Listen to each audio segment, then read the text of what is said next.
Hello, everybody. Welcome again to the One Step at a Time podcast. I am your host, Adrian Avila, and today we have the pleasure of having Francisco Jara with us. Before we get started, let me give you an intro of who Francisco is. First off, he is one of my mentors and just a great man overall, and has shed a lot of light into myself and bringing the best out of me. And it was just ironic how we connected, how we actually met through a conference. And, I just felt the whole time he was talking to my soul. And when I tell you the soul part, we'll get into that into this podcast. But yeah, definitely, I'm glad to have you here, Francisco. So a little bit about Francisco. He is the founder of Giving Business Soul and the Mortgage Phoenix Group.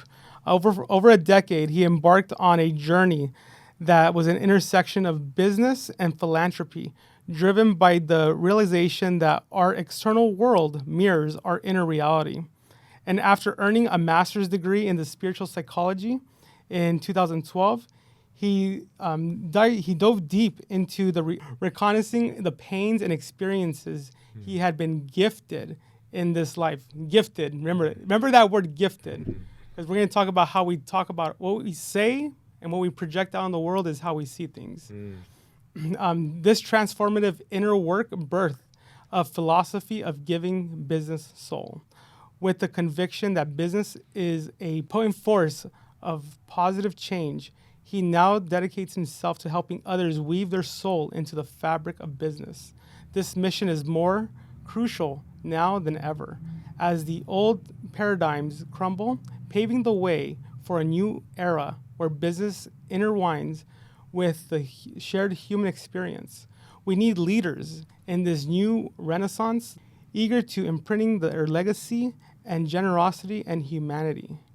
Giving Business Soul seeks such visionaries, those bold enough to undergo profound inner transformation and embody their soul's presence with conviction and open hearts. Our journey at Giving Business Soul is just the beginning. Yet we've already guided hundreds of entrepreneurs towards reconciling their inner conflicts, leading them to live for the purpose and fulfillment.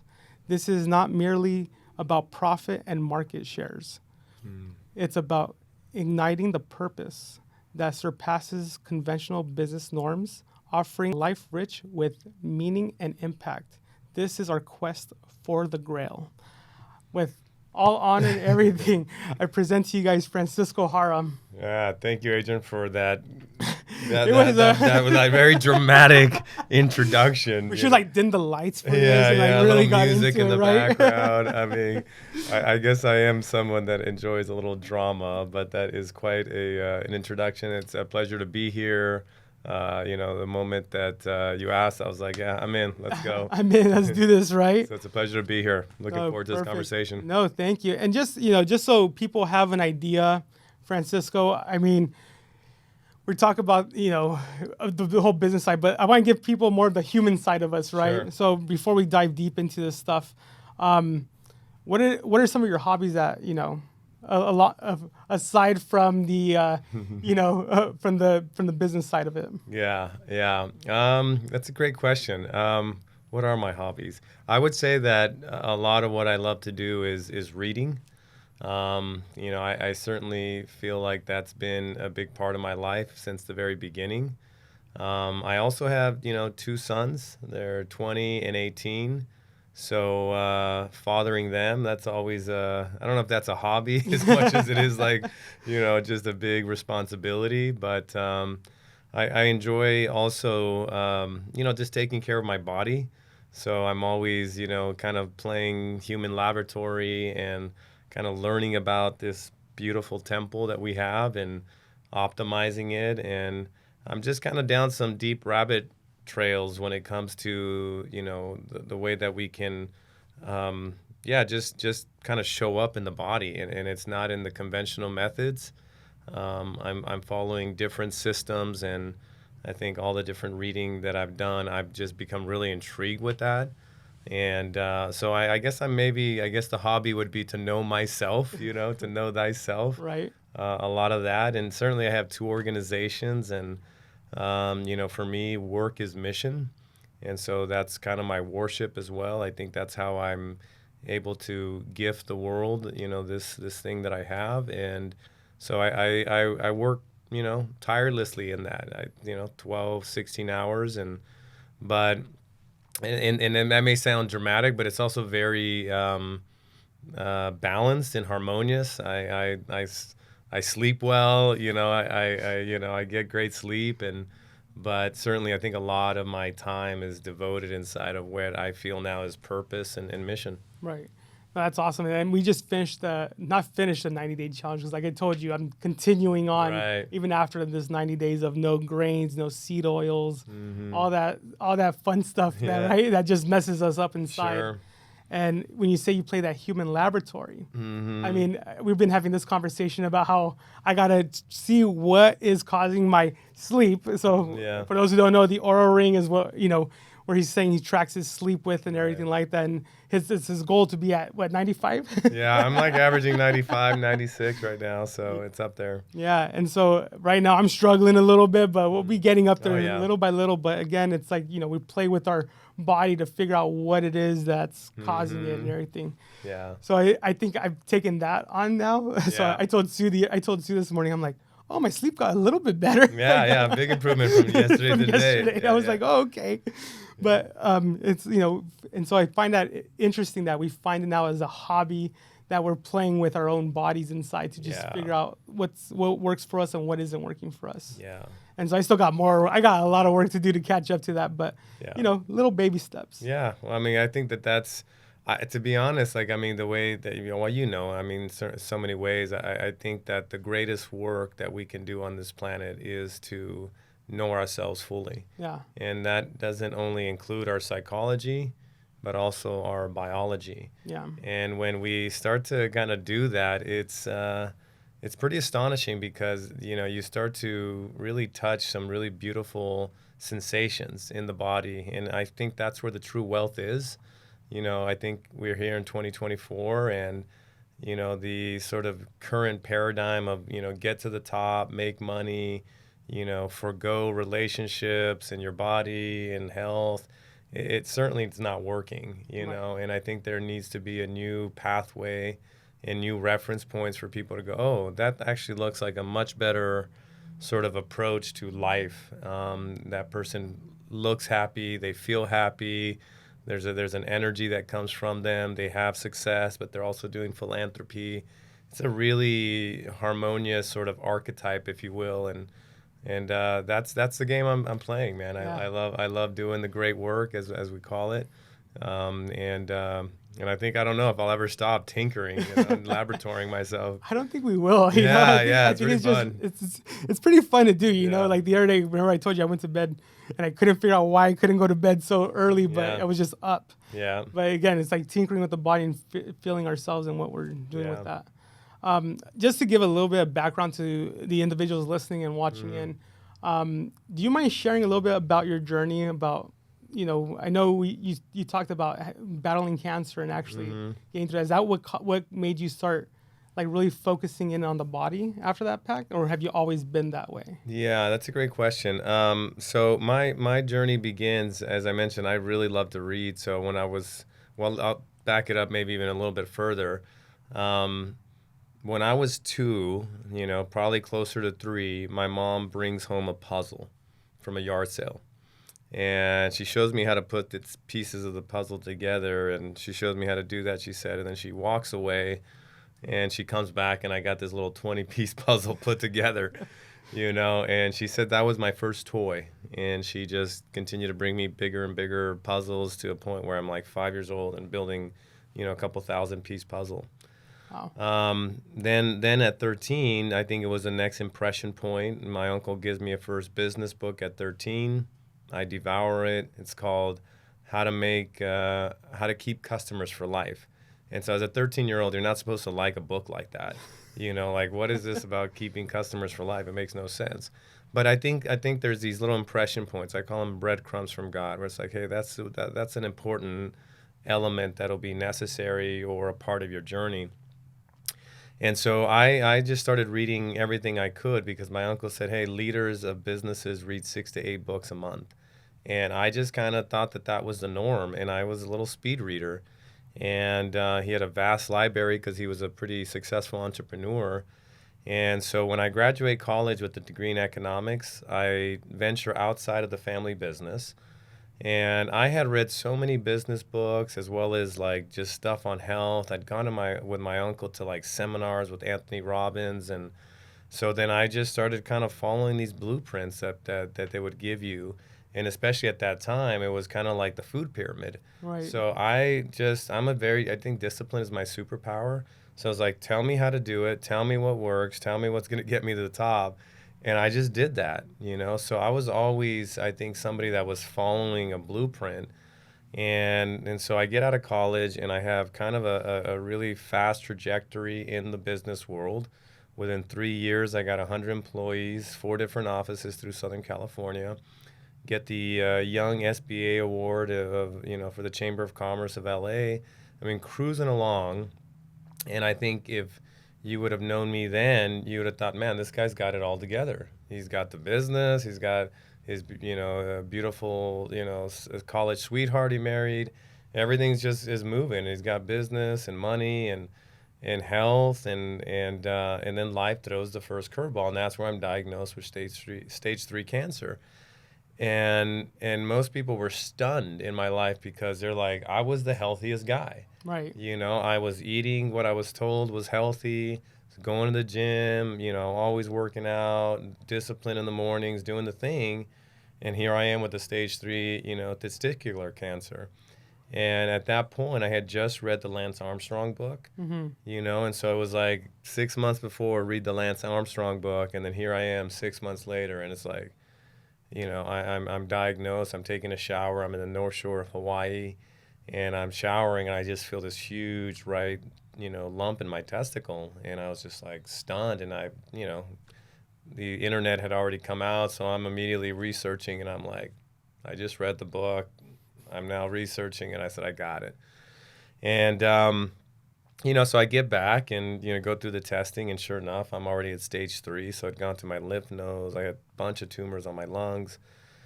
And so I said, okay, well, this is my test as a leader. Great leaders need great adversity. And I felt destined. And I'm like, I'm going to approach this with, full power and full conviction. I have my one son already, and then the second one's in the womb. So I got no other objective than to get through this. And certainly by the grace of God, I get through. Next year, I then am on the grenade that almost sinks the entire world, right, in the mortgage industry. Right. That goes off, and now I got to file a multi-million-dollar business bankruptcy. And then if that wasn't enough, God said, well, we're gonna throw the one that's gonna break your back, and that's gonna be the divorce. So all of a sudden, I go through these big events, and it made me just reassess everything. As you can imagine, Kobe was a really great archetype for all of us to see, especially if you lived here in California and you're a fan of the Lakers. We saw a rise, and then we saw the fall, and the fall was the proverbial fall from grace. Right. And it's like then you're down in sort of the hero's journey, and I was in the dark night of the soul and wondering, like, what did I do wrong? How did this all happen? And that's when I ran into the spiritual psychology program. And as you mentioned in the elaborate intro, it was like I went in there and they said, your outer experience will be a reflection of your inner reality. Your outer experience will be a reflection of your inner reality. And when they said that, it went off like a tuning fork, because at that moment, now we're in 2010, I had been, 2 years in the dark night of the soul trying to figure out what was going on, and I couldn't gain momentum in business. I was just shocked. My disciplines were not working. I was praying in the morning, gratitude, affirmations, all of it. You name it, you were doing it. I was doing it. I was like, this helped me get to the top. Sure enough, it's going to do it again, and it's just not. It's just not opening. So I then venture into the program, and I started to realize that I was carrying a tremendous amount of shame, as you can imagine. I mean, going from having all that to now literally moving every few months, just trying to make ends meet. And I start to understand that I had a lot of shame, unworthiness. I feel like a failure, and the world is reflecting that to me. My business is reflecting that to me. So then I just get to work and I start to heal and I start to address those pains, start to reconcile those wounds that I received from the divorce, from the financial collapse, from the grief of the cancer. And as I started to heal that, but like properly heal it, because we always hear of the word healing and how that really happens, but most people I work with, they don't quite have it. That's a word they use, but it's like it still lives in the body. Because as we know from soldiers in military, in war, the body keeps score. The trauma's in the body. And unless you have a methodology that's actually, proven through academia or another thing, you're not really healing. But as I started to apply the frameworks of spiritual psychology, it was like all of a sudden my business started to take off. And I was fascinated by that because it literally started to get momentum again. I healed a part of me, and then boom, I go into the next level, heal another thing, and all of a sudden I'm moving again, and I got momentum. I'm starting to make money, and starting to kind of stabilize myself financially. And I graduated in 2012, and I started when you get into that program, I just started to read a lot more depth into spirituality. Right. And I started to, go into mysticism, Christian mysticism, true teachings of Yeshua. Yeshua is incorrectly known as Jesus. I always like to say that. That's not his name, Let's get it right so he can answer the prayers. There we go. But and so I started to go into a lot of these, Buddhism and Judaism and just like find these common threads. And as I did, I found that there was a thread that linked them all. And that was that we have darkness in us and we have light, otherwise known as masculine and feminine. So I thought maybe, that's the treasure. And nobody told any humans that. It was only for people that were the deep, deep, deep seekers. And so the game that you play is to bring those two forces into harmony within yourself. It's the yin and the yang. Correct. And when you do that, there's interesting action that happens in the body. The heart opens. Mm-hmm. It permanently opens. And that's why Yeshua is always shown demonstrating his sacred, open human heart. Mm-hmm. Because he went into the desert, met Satan, which wasn't outside of him. Right. It was in him, and he absorbed it into the light. Right? And once he does, then his mission begins. The ministry begins, because you can't really do mission until the open human heart is the leading force. Yeah. And so I thought to myself, okay, well, if we're going to attempt to do this inside, then externally we would also do the same. And as you mentioned in the intro, business is masculine, nonprofits are feminine, right? And so I thought to myself, instead of having them work independently of each other, instead of having them both wounded, right? Because business is wounded. It never is enough. It has an undertone of aggression. It wants more and more and more and more.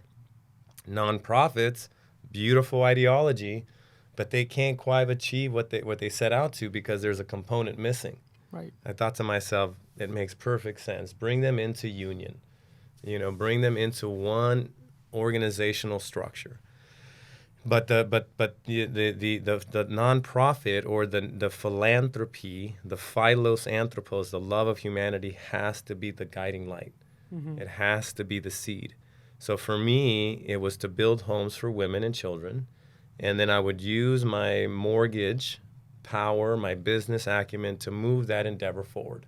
So what we would do is tithe. What we do is tithe. It's just a biblical principle of giving a portion of all the revenues, the front revenue, not the post-tax revenue. Right. It's right up front. You got $100,000 of revenue. It's 3%, 5%, 10%, however it feels comfortable. And as you begin to do that, I think there's a beautiful energy that starts to embed itself in the culture. And as an entrepreneur, what eventually ends up happening is you start to develop a sense of purpose. Mm-hmm. Because money and material possessions will never, ever fill the void in the heart. We know that now. Yeah. I mean, we have millionaires and billionaires that are empty. They don't, and they think that they got it. But if I stay in a room with them, I will tell you, I can hear agony coming from their bodies because their soul is not fulfilled. They got worldly possessions, but the soul isn't, fulfilled. And I feel like that arrived me, I believe, at the treasure, which was to feel purpose, to feel fulfilled. But it was the love, going and doing the builds, having people pray for you because they cannot ever repay you monetarily. Yeah. That to me, I think is a great deed to do, and it will eventually fill the heart. So that's how, giving business soul really came to be. I was like, man, I think I stumbled on a treasure. I think if we heal as entrepreneurs, then as we come out of that dark night, we resurrect. Right. And we come out with a love for humanity because the soul wants to give. It's the generosity of God that's woven inside of the soul. And once the soul awakens, but it takes a journey, as you know. You got to go in there and go underneath all the pain. That's why Yeshua in the resurrection story goes down into hell first, and then the resurrection comes. So it's like you got to go get the soul inside of yourself, and only the worthy and the capable and the big leaders that have courage will go. It's not for everybody. Don't venture in if you're not ready to expose yourself into some heartache. Yeah, I think it's greatly said that way because it's not meant for everybody, right? The moment I talk about people, what I've gone through and what I've been going through, people are like, I wouldn't touch that shit with a 10-foot pole. Exactly. Like, why would you want to even like bring that up? And I'm like, but because it's the depths of hell within me that I've been suppressing. I've been, right? And how our inner side is how our outer side works, like you said. But I think there's a beautiful quote you always tell me, and I always forget how it goes, but it says, you can't trust a man until you finish. Yeah. Essentially, I say something to the effect that you can't trust any man fully if he hasn't gone all the way through his own hell. And his own hell is the lower worlds. So it's the lower chakra, which is about survival. The second is sex, which is pleasure. And then the third is power. So you can trust no man fully who hasn't gone all the way through his own hell, because until then, he can be bought, he can be seduced with pleasure, or he can be bribed for power. And those are the lower worlds. That used to be called Sodom and Gomorrah. This is the hell realms. And if you're not willing to go through there as an entrepreneur, as you go higher, you will be seduced by a woman. Yeah. You will be bought by money. You will let go of your soul for money. Right. I'll do it out of integrity as long as I make money. Yeah. Here, I can give you this. I can bribe you for power. But a man who's gone all the way, it's like, get away from me with that shit. It's not going to do anything. I'm on mission here. Right. But going to hell gives you a backbone. Yeah. And it opens your heart. It does. And I mean, like, I've been going through my own hell. Yeah. Right. And there's moments where I'm like, shit, like, why am I doing this? And I get into like my own head and I'm like, no, you know what? Like, I have to address this stuff. I have to shine the light upon it and bring it together and merge it. That's right. And harmonize it, because it's not I don't like using the word balance, because there's no such thing as balance. It's harmony. Yeah. It's harmony. It's it's just having it flow. Exactly. And we talk about how we go through our highs and we come through our lows, but we have to keep our water stable. That's right. I think that's how you guys how you guys say it. And man, sometimes I'm in this low, right? Like, I feel the water like shaking, and I'm like, take a deep breath, take a step back. Yeah. And just embrace it and learn from it. Yeah. And so I tell people, it's like, I don't call them failures anymore. I've always called them lessons now. Exactly. And so, like, one of my biggest lessons is, like, you know what? Like, you say you can't trust a man until they've done their work in hell. Yeah. And so, like, the people I've worked with in the industry, right? Construction is very, like, cutthroat, man. Like, and there's some, bag deals happening, and, everybody's like, hey, well, you know what? I'll give you this if you give me that, right? And I'm like, And so, I mean, I won't lie, I did it a couple times, Sure. right? I mean, who hasn't in Right. the industry, right? But I started like, you know what, it didn't feel right. Yeah. It doesn't feel right. And I just pushed myself away from that. Like, I Mm-hmm. can't be part of that, Mm-hmm. right? And so that was kind of like my inner work too that I had been working on before I even hopped on with you. Right. I was already doing stuff without knowing I was Mm-hmm. doing stuff. But again, I'm really in tune with like, I guess with my religion too, right? Sure. Like, and it's like, you know what? Like I started seeing, hey, you know what? This isn't the path that you should be on. Mm. And so starting to do that work, I just, shed light upon it. Yeah. And it just feels good to know you can't be bought, Yeah. right? Oh, yeah. Like, you know what? So I tell people, hey, this is my price. You want it, you want it. You don't. Right. Like, you know what? Like, I'm not, this is, I have a purpose behind why I'm doing this. Right. Right.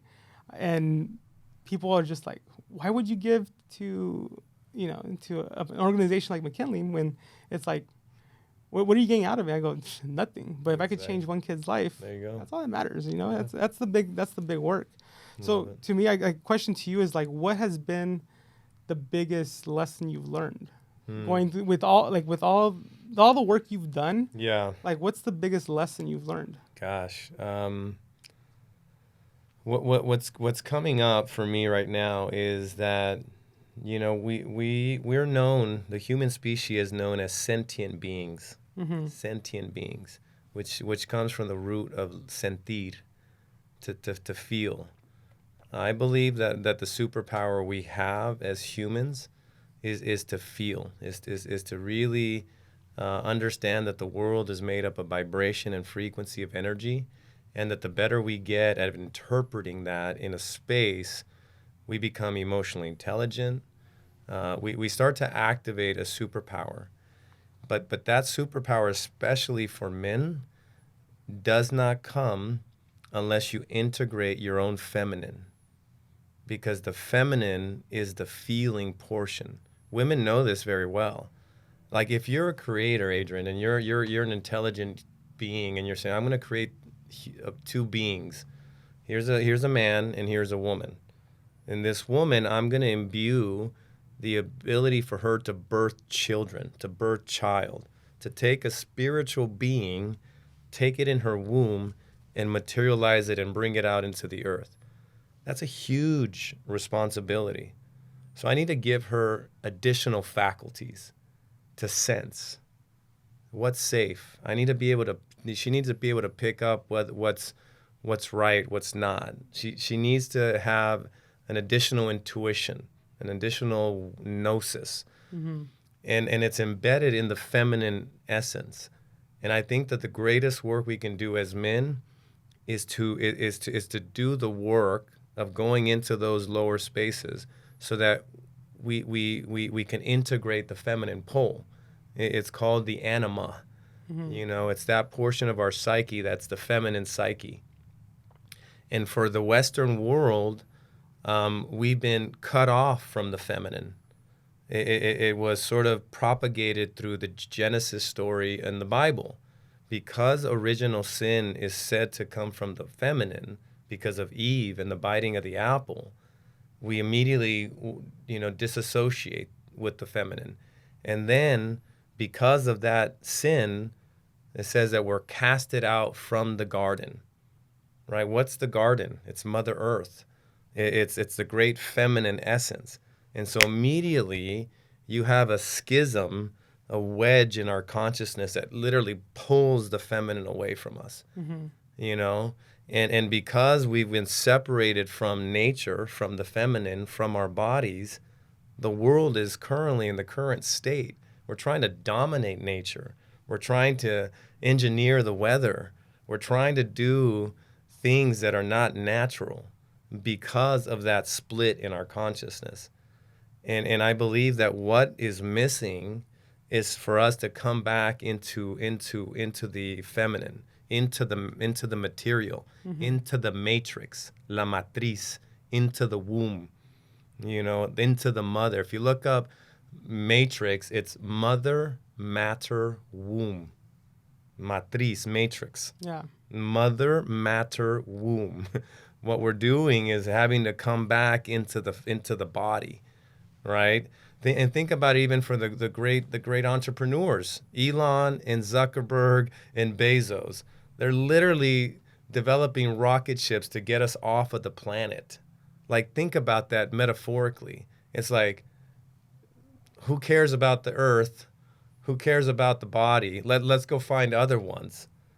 Instead of saying, let's get the earth right. Right. I mean, this is the crown jewel in the entire galaxy. We're on Boardwalk and Monopoly here. It's like, why do we not put the resources to get that right? How about we start feeding humans correctly? How about we start taking care of the planet correctly? So yeah, I feel like the greatest lesson that I've ever learned is to integrate my feminine. It took me a while to do that. It took me having to remother myself back into wholeness to essentially heal the abandonment of my mother. That she adores me. She didn't know she was giving me abandonment. Right. But in my psyche, I was abandoned. So I had to go through a very deep psychological process to integrate that feminine. And when I integrated that feminine, I no longer desired women in the same way. Like, there was a hunger that would come from me. Right. Because I'm a man, and men hunger for the feminine. But what I realize is we hunger, and can be satiated by the external one. That's why they all let us down in some regard. Right. Because we haven't integrated our own feminine. But when you integrate your own feminine, it's like now there was no hunger in that way.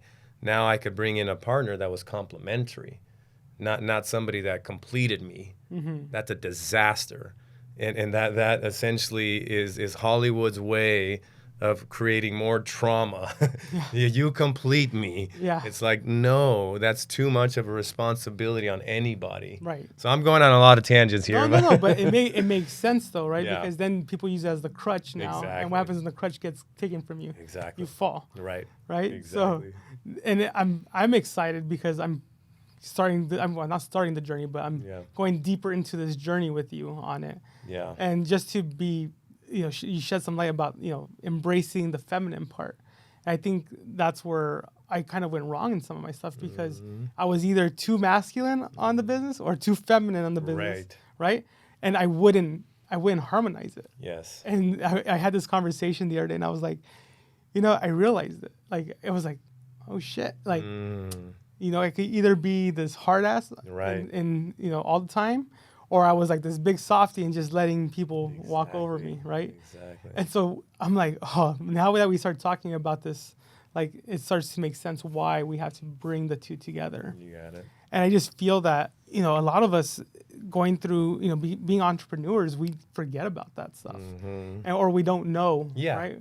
And I think a lot of it is we don't know. Exactly. And I try to tell people, I'm like, dude, there's more work to do to ourselves than anything. Yeah. Right? Because without us, it's not gonna soar. Right. And just even starting the different type of eating that we did with the challenge and everything like that, that just helped clarify my mind a lot. Yes. Right? And it's crazy when we talk about seed oils and how they can block your mind, how the grains can block you and everything like that. And within 2 weeks of this challenge, I was like, oh shoot, you know what? I was thinking a little bit more clear. Yeah. Right. And so I always tell everybody, I'm like, dude, you guys got to look at Francisco Jara, these stuff, right? And I'm like, this guy is onto something, because we talk about there's other programs out there that talk about the mind, but we forget about the spiritual side, the heart is how the emotion. We talk about emotional intelligence, right? Yeah. And how there's parts where people can throw things at you and we just let it go. It's not gonna affect us at all. Right. And I feel that we as you and I and everybody who's part of the GBS network, we all always come back to it, and it's we introduce people hey, you gotta check this out, because you've done some work, but I don't think you've done some deep work. Right. And even just going to your Ascension Summit that you had, just that little tidbit was enough to be there's something here. right? And when we start putting the philanthropy part to it and everything, and like on my side, we're over here with McKinley, like it was just interesting how everything just started coming back into fruition and everything just started connecting again. I was like, oh, okay, this is what he meant. Like, you know, when you start doing the work, things just start happening. That's right. Right. And I feel, I mean, I had the conversation with Dennis earlier, who's in the back scenes over here, but Dennis is like, dude, I'm just like, things are just coming to me now. Like, and I can tell you, I think Dennis is the one who hears these podcasts over and over again, and it starts like sinking into his head, and he's like, you know, and I could see him too. Like, just he stops what he's doing. He's just listening, and I see that he's like, yeah, there's something here, right? And I mean, I'm grateful for you know, going to that World Shakers event and just hearing you. And for those who haven't heard Francisco talk or anything like that, I highly encourage you to just, you know, take a moment, sit back, listen to some of his stuff that he has, and trust me, it'll resonate with you. But again, the deep dive isn't for everybody. Right. And I feel that when people are ready, they'll be ready for it. Yeah. And I mean, there's 2 programs that you essentially offer. Right. And I know one is like the surface level stuff, and then one is like the deep stuff. Yeah. Well, essentially I mean, kind of like what I said that began my journey. I don't think I'm sharing anything that doesn't fit in your own world, meaning like you already had a lot of pieces of the puzzle together. And I think what I just do is I just take those pieces and I just able to connect them and put them together in a way that you go, oh, I got it now. Yeah.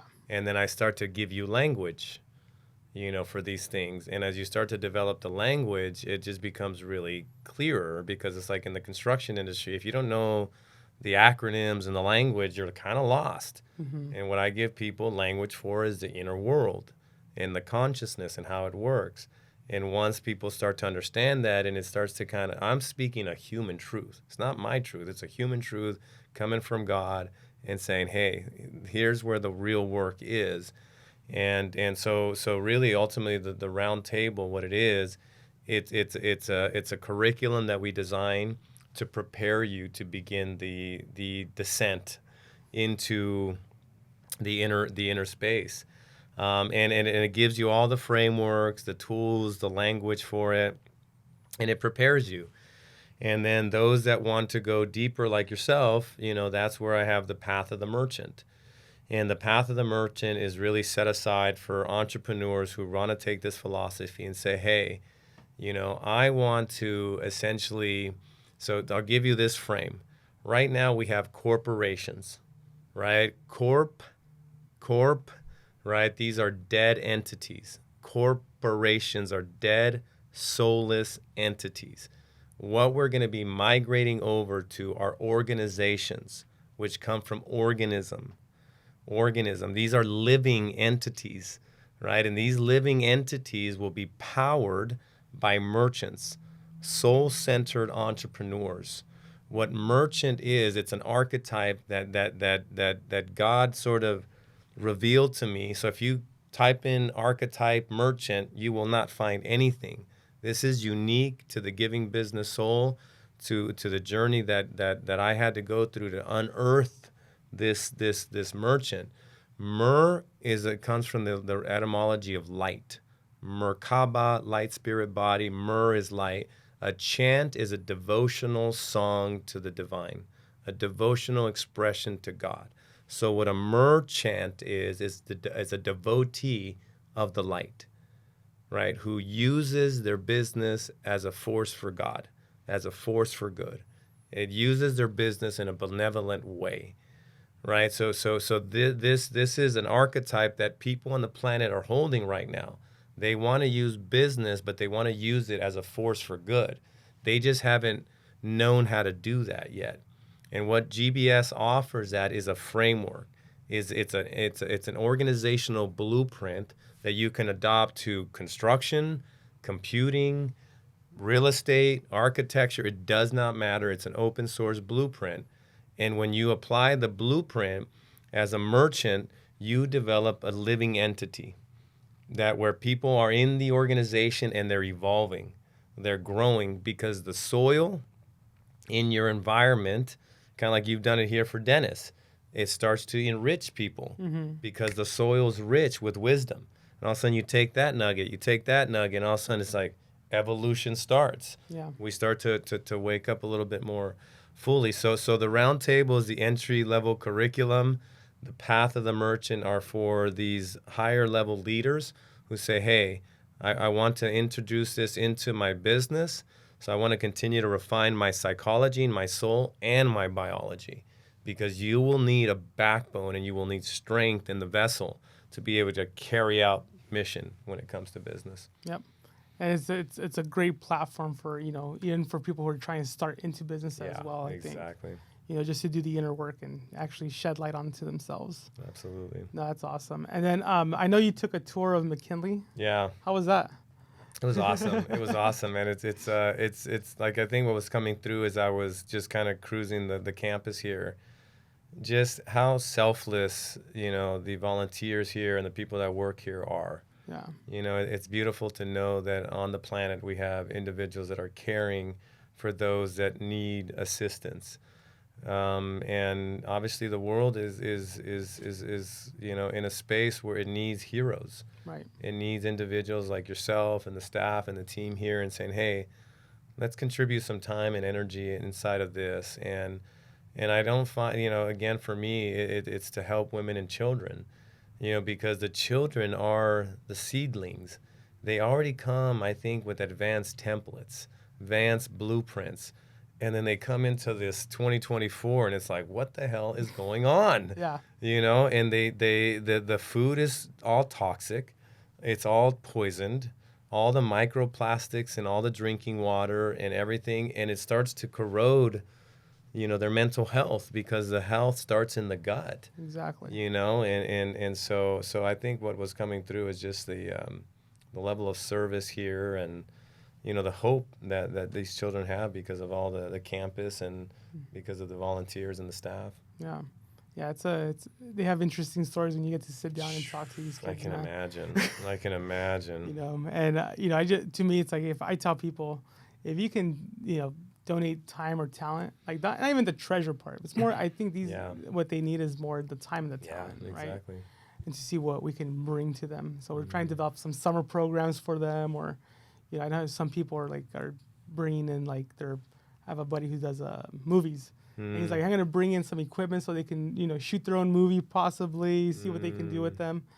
So I'm excited to see what they do with them. Yeah. So again, everybody, thank you for tuning in to the One Step at a Time podcast. I thank Francisco Jara for coming out here and, giving a little bit of light into his story, into what his mission is on this world too. And we're always looking to develop our mission and helping others in the society that we live in. And with that being said, if you guys want to find him, you know where to find him. His information will be down below in the description. Give him a follow, give him a call. Definitely, we're looking for those individuals who are ready to change the trajectory of our lives right now. So again, thank you again, Francisco, for coming on down. And we'll catch you on the next episode, you guys. Have a good one. Thank you, everybody.